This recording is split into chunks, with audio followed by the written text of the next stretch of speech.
Now at 5, it was a rough ride for a dog in Aptos. How he ended up crashing his owner's car into a fence. And Hurricane Dorian heads right for Florida and is gaining strength when it could make landfall as a powerful Category 4 storm. And I'm tracking the storm. What are the chances that it could actually miss Florida? But first, the Aptos woman accused of stabbing and killing her husband is out on bail. But tonight, questions about whether her son might testify against her. This is KION News Channel 546 at 5. Our top story at 5, the Aptos woman accused of stabbing her husband to death is out on bail. Thanks for being here. I'm Aaron Groff. And I'm Amanda Gomez. Tonight, we're getting our first look at 51-year-old Amanda Owens, who appeared in court today. Prosecutors say she killed her husband in front of her son, who has special needs. KION's Drew Andre spoke with a co-worker and prosecutors about the possibility he could be called as a witness in this case. Drew. Amanda, Aaron, the Owens' 22-year-old son has severe physical disabilities. Today, we learned he was in the room when 63-year-old Tom Owens was murdered, but it's still unclear whether he'll be called as a witness in the case. Absolutely no red flags in this relationship at all. None. And we're very, very aware of red flags. Cece Pinero is the executive director with the Special Parents Information Network, or SPIN. The organization helped provide support for the couple's 22-year-old son. He is severely developmentally disabled. He's nonverbal. He's in a wheelchair. Tom and Amanda also have a 17-year-old daughter. Today in court, Amanda Owens' attorney asked she be allowed to reunite with her son, arguing he needs his mom's care. The judge denied that request. We don't think it's appropriate right now for Ms. Owens to be in contact with her children, and that's based on the evidence we have in the case, which we're going to present at the preliminary hearing, and it'll all become very clear at that point. Owens posted her $1 million bail, and prosecutors say right now both children are staying with other family members. And Spin says the most important thing is their disabled son is getting the right care. He needs to be conserved ASAP, or his conservatorship goes directly to the San Andreas Regional Center case worker. Prosecutors say financial troubles sparked the fight inside the couple's home, which led to Amanda Owens stabbing her husband multiple times with a long kitchen carving knife. Although prosecutors say her son witnessed the attack firsthand, he likely didn't understand what he saw. He would not be able to differentiate between his dad falling down for one reason or for a different reason. He would be upset emotionally if he heard his mom upset. We're hoping that people immediately came in to calm him down, or that she herself calmed him down. A prosecutor in Monterey County tells us it's highly unlikely their son would be able to testify because he is nonverbal. Prosecutors tell us the children are being provided with counseling services. Aaron. Awful story, Drew. Thank you very much. The man arrested for violent threats against Cabrillo College is out of jail tonight. 20-year-old Jonah Watson was arrested by sheriff's deputies on Wednesday, but was released yesterday. The jail says he did not post bail. Our cameras were rolling as Watson was arrested. A tutor at the Accessibility Support Center says he overheard Watson making threats the day before. The center then warned school administrators, who passed it along to the sheriff's office. They tracked Watson's phone, waited for him on campus, and after finding him, they searched his backpack, but found no weapons. A King City man has been sentenced to life in prison for his role in a Salinas murder last Labor Day. On September 3rd, Christopher Montoya went to a house in Salinas to buy marijuana while holding a revolver. The victim, Daniel Duke Martinez, was a guest at that home and answered the door. After an argument with Montoya, it turned physical and Montoya shot the man in the head. Montoya was arrested 9 days later. Montoya was sentenced to life in prison. He will be eligible for parole consideration after he spends 18 years in prison. A decades-old murder cold case out of Watsonville now has new charges and connections to another serious crime. Jorge Rodriguez is accused in the 2008 murder of Leonardo Barajas at the Clifford Manor Apartments. Investigators said the case hit a dead end because witnesses did not cooperate. Barajas is also charged for a 2011 attempted murder. Investigators believe both incidents are gang-motivated. Rodriguez is scheduled to be arraigned on September 18th. Covering Santa Cruz County, it was a rough morning for one Aptos family. They woke up to quite the surprise after a car drove into their front yard and hit their retaining wall and mailbox. But listen to who was in that car. Take a look at this. The driver was not a person. Yep, it was a dog there. My goodness. Right? The dog's name is Duke. He's a half German Shepherd and half Lab. His owner left him in the car with his leash on, wrapped around that shifter for a short time. And that's when we're told Duke pulled the car into neutral and then took it for a little drive right into the front yard down the street. The family says what was at first a concerning sight to walk out to, they can now laugh about it. So my first thought was, oh my gosh, is everyone okay? And then as we further inspected, it was just a dog inside the car, and there was no human driver. And the dog was totally fine. In fact, we were going to get him out, but he looked super happy and kind of proud of himself, so we left him there for a little bit and then eventually found the owner. And that is why we can laugh about it. The dog is okay. They are okay. They said this is a good reminder to not leave pets unsupervised in the car, though. But they are thankful. Again, no one was hurt, including Duke there. Look at that. Almost looks like he's smiling there. Duke's owner did not want to comment. Duke also failed his driving test. Will not be getting a license. Across the nation, White House officials say President Trump is looking to find another source of funding to build a southern border wall with Mexico, and it could be from the Defense Department. If that happens, some of the funding would come from the military's construction budget. Earlier this year, the president asked for $3.6 billion from that account and declared a national emergency to get money for the wall. The Supreme Court also cleared $2.5 billion for the wall, which is taken from counter-drug efforts. And more from the Trump administration tonight. The president's personal assistant suddenly resigned last night after accusations of leaking information to the media.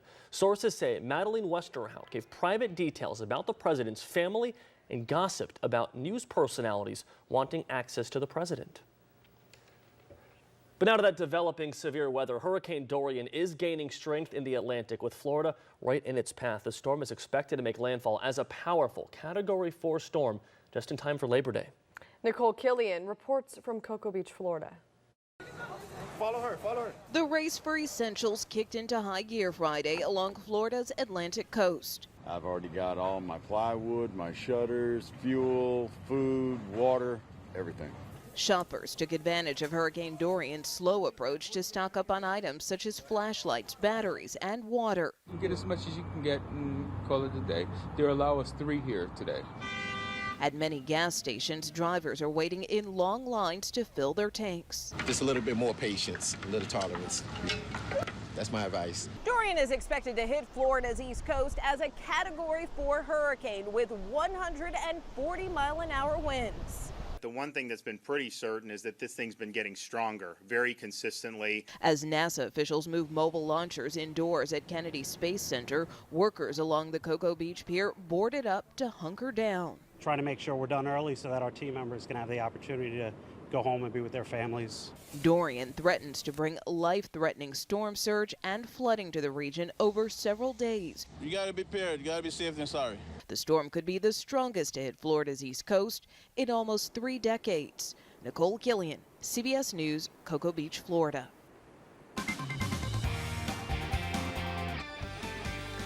All right, let's take a look now at Dorian. I'm standing right in front of it, but you can see the well-defined eye with the center of circulation in this high-resolution satellite image tonight. And as it has been going through the afternoon hours, we've seen it actually strengthen that eye even more defined. It looks like a buzzsaw out over the Atlantic Ocean. Right now, Dorian is a very strong hurricane with winds sustained at 125 miles per hour. That is a Category 3 hurricane. And it is moving off to the west-northwest at 10 miles per hour. Over the next couple of days, it will track over open water toward the northern Bahamas and then toward Florida, with a lot of computer models taking it ashore between Cape Canaveral, which is right here, and the, say, West Palm Beach area, which is right down in here. So this location, most likely. But notice the last little turn here. This is something that I have been noticing with some of the computer models.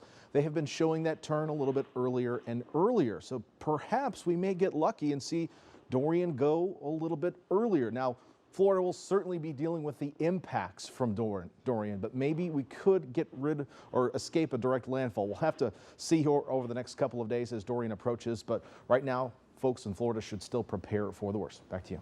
All right, Dan, thank you. If you've ever driven through Boulder Creek, it's likely you've seen a sign with words of encouragement on your way in or out. This week, that sign was updated for a final time from the man who's been behind it for decades, as he is retiring. His name is Mike Miller, and since the 70s, he's been working at Boulder Creek Community Church, where the sign is posted. KION's Ashley Keene has the story for us. The sign is hard to miss when you're driving on Highway 9 into or out of Boulder Creek. It's part of Boulder Creek, and it's a great location, and everybody will say, do you see the new sign? Do you see this every time he changes it? Whether they are thought-provoking, funny, or inspirational, the words have a way of hitting close to home. That day you're walking past, driving past, and you see that, and it's almost like is he talking to me? Did he hear me today? And it doesn't matter if you go to the church, it doesn't matter if you feel what your faith is, because we're all different, but we get it. But now, after 41 years and hundreds of signs, Pastor Mike has put his last sign up as he retires and moves to a different part of the state with family. He originally started posting words, hoping to bring a laugh and connect passerbys, not knowing how loved it would become. I just want to say thank you for reading my signs and letting them give them a lift. Something to talk about in the car while they're driving to school. And that's exactly what he's accomplished. It's been a blessing to us to have you in the valley so that we can sit there and look at that sign and see the inspirations that you cause us. Pastor Mike's last sermon will be Sunday morning at 10. He says the future of the sign is up in the air, but don't cry because it's over, smile because it happened. In Boulder Creek, Ashley Keene, KION News Channel 546. Yeah, positivity always needed. I love that. Some positive news on this Friday. Great story from Ashley there. Well, coming up, residents of the butterfly capital of the world concerned over a drop in monarch butterflies, what they're doing to get them back and have them thrive in Pacific Grove. Plus, a new safety video from CAL FIRE. Check out the retardant drop and CAL FIRE's message to California's residents. And later, a wanted teen, but for something that he did right, the act of kindness, getting police attention tonight.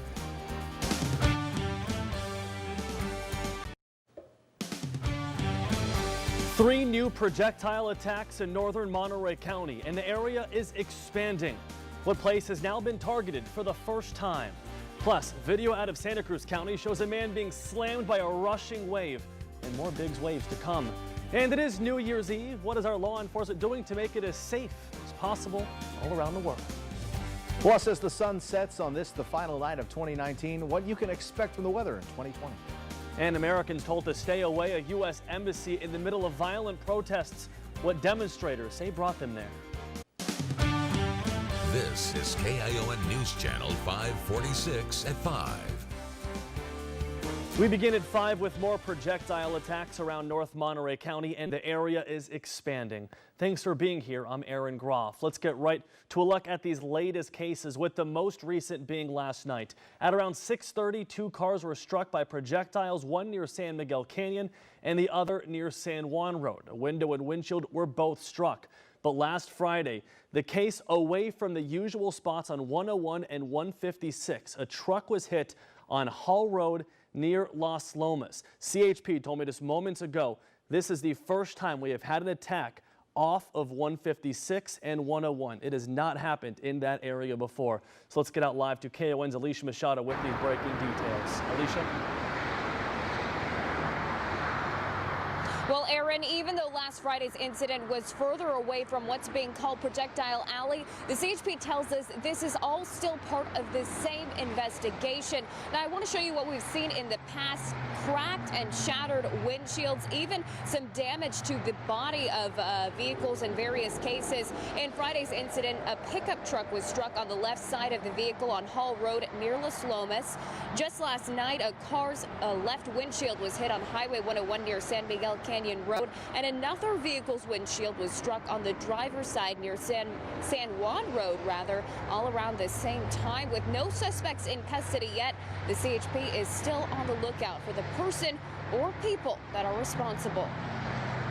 We've significantly increased our patrol in the Prunedale area, the 101, 156 areas, and we're doing everything we can right now to try to locate whoever is responsible for these. Now, Now, thankfully, no injuries were reported in these latest incidents. Coming up on KION News at 6, I'll tell you what the CHP is recommending for drivers who get hit in addition to simply just pulling over. Near the Prunedale area, Alicia Machado, KION News Channel 546. Alicia, thank you very much. And again, that important detail, this is the first projectile attack, according to CHP, that has not been right off of 101 or 156. We first brought you this as breaking news through the KION 546 app. For more breaking news, download the app or visit our website, KION546.com. In King City, a fire involving 3 cars is being investigated as an arson. Police say the vehicles were by a business on South First Street and engulfed in flames at around 3 this morning. The cars are a total loss, and 2 other vehicles and the building were damaged by smoke and fire. Anyone with information is asked to call King City Police. Caught on camera now, shocking video from the shores of Santa Cruz County. Watch this as a man standing near the edge on these rocks slammed by this massive wave. He was standing too far out on the rocks at Bonnie Doon State Beach when he was trounced by the water flying in out of nowhere. We learned tonight that the person seen in this video is a local, a 20-year-old from Boulder Creek, who, by the way, is okay. Tonight, authorities say this is the perfect reminder to stay high and dry, especially with high surf looming tomorrow morning. Sometimes waves will double up and it'll just, you'll think that you're in a safe spot, and all of a sudden a wave will just surge up that rock, and it can just suck you in so quickly back into the ocean. Perry says part of the issue is people caught off guard are fully clothed, which can drag you down. Thankfully, again, in this case, the man was not seriously injured and was able to get himself out of the water. Now, with the scene on Bonnie Doon Beach, more trouble is coming. The National Weather Service issued a beach hazard statement through tomorrow morning at 9 and a high surf advisory picking up right after. They're expecting an increased risk of sneaker waves, large shore breaks, and rip currents from Big Sur north to Sonoma County. With that, let's bring in our Weather Authority Chief Meteorologist Nancy Yonker for more on this issue. Yeah, so the high surf advisory basically is an upgrade from a beach hazard statement. The terminology meaning that the advisory has a little bit more of a severe impact. So right now we have beach hazards in place. Tomorrow we'll have high surf advisory. That will go into place at 9 a.m. tomorrow morning, then last through 9 a.m. on Thursday. It includes all of the immediate coast from Santa Cruz and Monterey counties, and then points northward as well. There's also a high surf warning points southward if you're heading down along the southern central coast. Now let's take a look at the impacts here today into tonight. Northwest swells of 6 to 9 feet at around 22 seconds. And then as we head into the day tomorrow and Thursday, northwest swells 11 to 14 feet at 21 seconds. We'll talk about breakers even bigger, 20 to 25 feet. So large breaking waves crashing on the shore. And of course, that risk of dangerous rip currents if you get washed into the water. We're talking about some very cold temperatures where hypothermia can set in pretty rapidly. So obviously stay away from the water over the next couple of days till things wind down a little bit. Aaron. A lot to watch out for.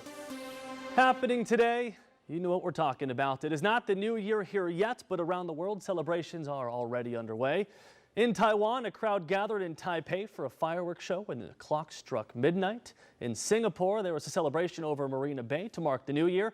But closer to us on your right, that is New York City, preparing for its legendary New Year's Eve celebration. There will be thousands of police there, more than 1,200 security cameras and metal barricades to make sure that event stays safe. Back on the Central Coast, though, Santa Cruz police are beefing up forces tonight for New Year's Eve. Their focus is a crackdown on reckless behavior.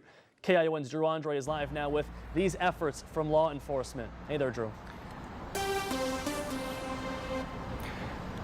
Hey Aaron, Happy New Year. Now I'm told every officer who is available is going to be patrolling the streets of Santa Cruz. You're going to see them all over, but there's going to be a big emphasis on downtown, and in certain areas downtown, citations will mean triple fines. Let's go ahead and take a look at this map right here. The area that you see in red, everything inside there is considered part of the safety enhancement zone, where you'll see large fines for things like possession of alcohol in public and other behavioral violations.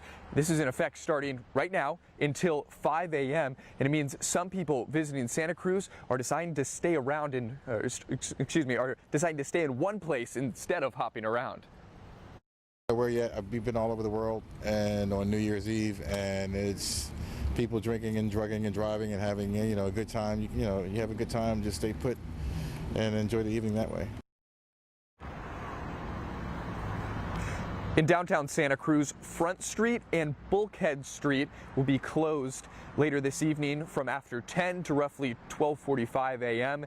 and Night Street will be closed all night. Now, police reminded you, stay off the road if you're drinking, have a designated driver or use a rideshare app. Now, last year, 18 people were arrested here in Santa Cruz on New Year's Eve. Most of those for public intoxication. There were 6 citations in that triple fine area, Aaron. We're live in Santa Cruz. I'm Drew Andre, KION News, Channel 546. All right, thank you very much and Happy New Year's, Drew. Celebrations in downtown Salinas are soon to begin later tonight as the new year approaches our west coast. So we caught up with a few people about what they're looking forward to in 2020. Now, one person we spoke with just moved to the Central Coast this year and says they are loving the weather and all our community has to offer. They say they're excited about the next decade, hoping it might be like the roaring 20s from earlier this century, rather last century, I should say. But most simply wish they'll have a good health and good friends this new year, even if they don't really have any resolutions in mind. Yeah, I'm not a resolution kind of gal.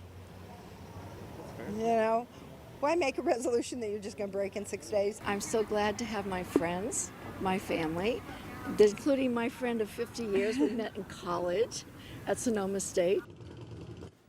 Places like 201 Main in downtown Salinas are planning to host parties for the new year, celebrations happening all over the place tonight.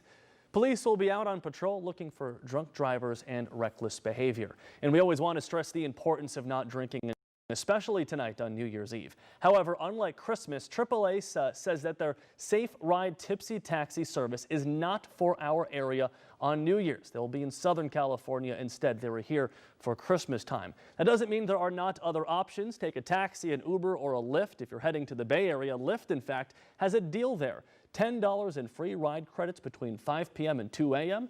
This is done through a grant from the Governor's Highway Safety Association with the California Office of Traffic Safety. In the beach city of Capitola, police will pick you up. As they've done in the past, Capitola PD is taking calls around the city as well as Live Oak, Soquel, and Seacliff. This is between 10 p.m. and 3 a.m. On the Monterey Peninsula, ways to get to and from the First Night Monterey event.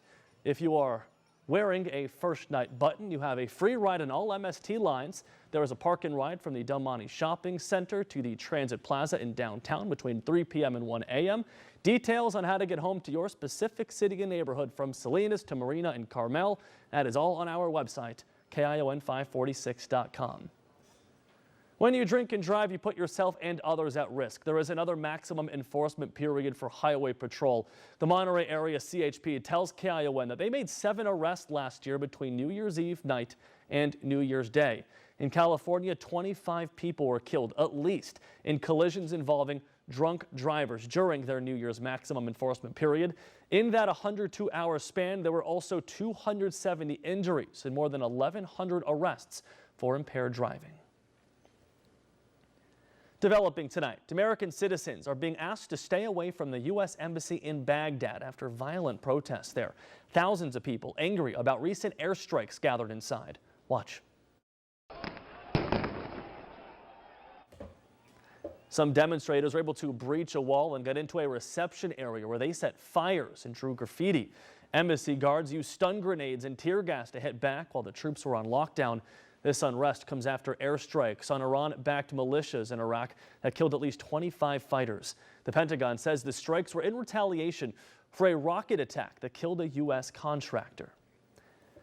In Australia, massive wildfires continue and the death toll rises. There have been civilian fatalities, but another volunteer firefighter has now been confirmed dead. The high temperatures and winds are feeding the fires and creating a path of destruction. Kangaroos were seen running away from the fires by the dozen, and other animals like koalas had to rely on humans for water. That's what you're seeing here. In some places, ashes and debris are washing up on beaches, and about 4,000 people were trapped on a beach after their town was evacuated. Conspiracy theorist Alex Jones has been ordered to pay $100,000 after being sued for defamation. The lawsuit writes that Jones called the Sandy Hook school shooting a hoax. Here you see a recent vigil to mark the anniversary of the shooting that killed 20 children and 6 adults back in 2012. Jones was sued by the parents of a 6-year-old who was among those victims. A Texas judge also ruled that Jones ignored previous orders to provide materials to move that lawsuit along. A search for a car that apparently went off a cliff is underway in San Mateo County. What investigators have found so far and what they're continuing to search for tonight. Plus, a new privacy protection law taking place right here in California. What you can do to protect your data starting January 1st. And later, an officer out of a job after what they're calling a joke gone wrong.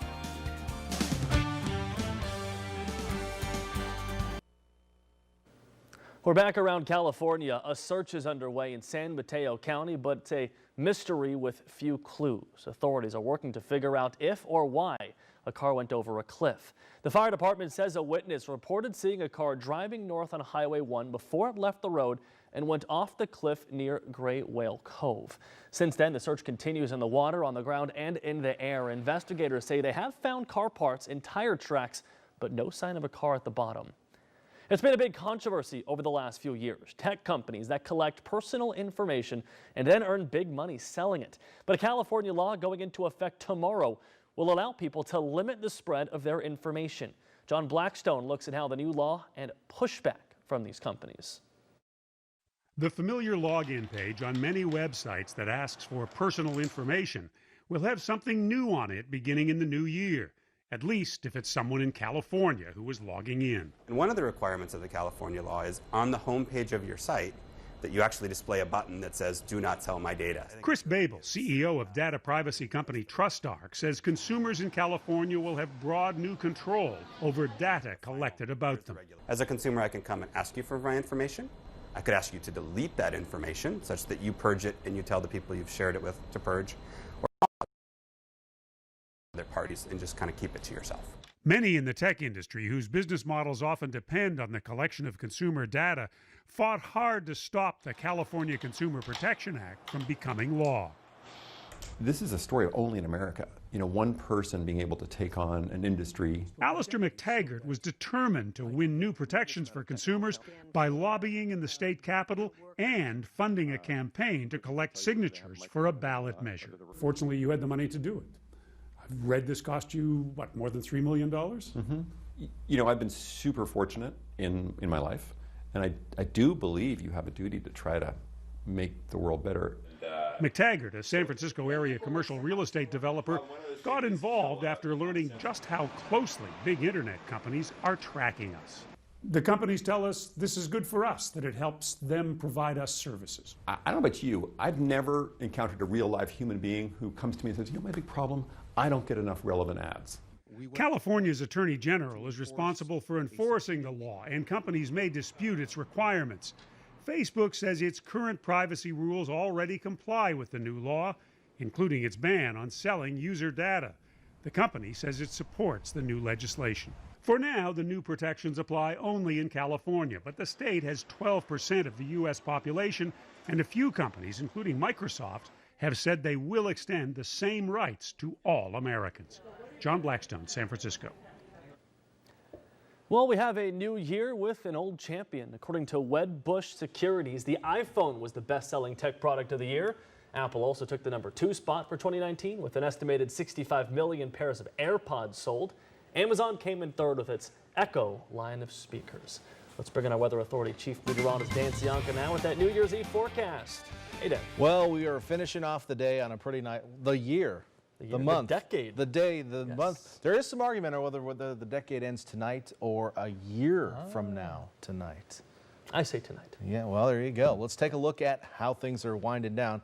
Well, let's, okay, there's Domenico's on the wharf, which we're actually going to get back to again in a moment. So let's see if I can get my weather graphics up, pretty please. There we go. There's a live look from the Tickle Pink Inn in Carmel Highlands. Some beautiful color in the sunset out there tonight, and lots of color on the water. This is a perfect ending to the day.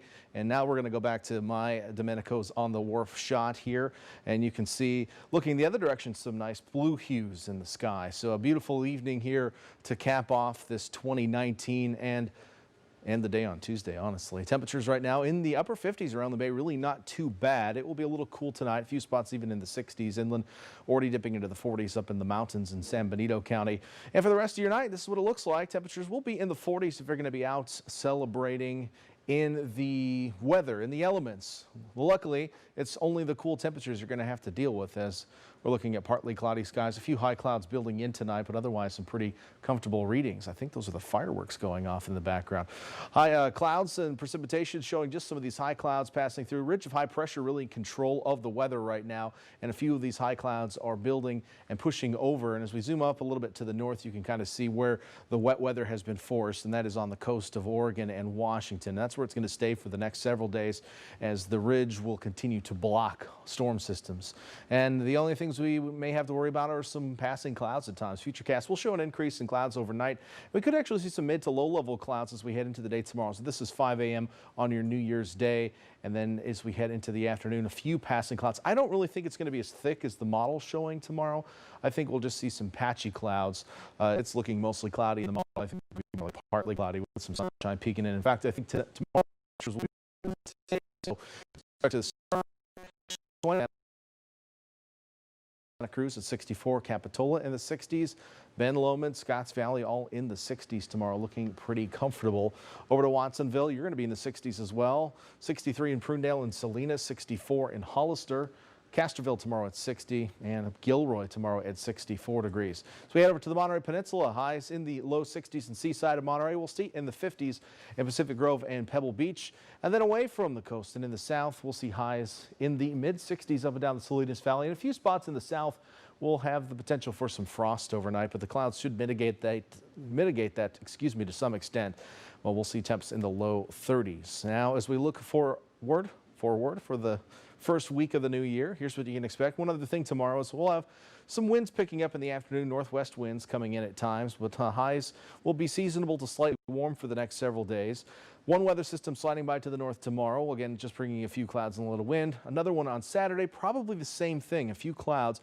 Watching it right now, it's possible if it digs far enough south, we can see a little bit of light precipitation in like the Santa Cruz Mountains, but for the most part, the next 7 days expected to be dry. In fact, as we head into next week, I am expecting temperatures to warm up a little bit more. We may even see some spots get close to 70 degrees early next week. Inland areas in the 60s for the next couple of days as we head through the weekend, looking pretty comfortable as well. Even the lows pretty moderate for this time of year, and some much warmer weather expected next week. And right now, honestly, looking at the computer models and the general pattern right now, I think we're going to stay pretty dry outside of a little drizzle here and there for the next 2 weeks. After that, we may see some rain start to work its way back into our region. Back to you. All right, Dan, thank you. I guess you can be too famous for your own good. Dating app Bumble has to issue an apology after blocking an actress from the service. Plus, an officer out of a job thanks to a note that says he was written on his coffee cup. Turns out that wasn't the case.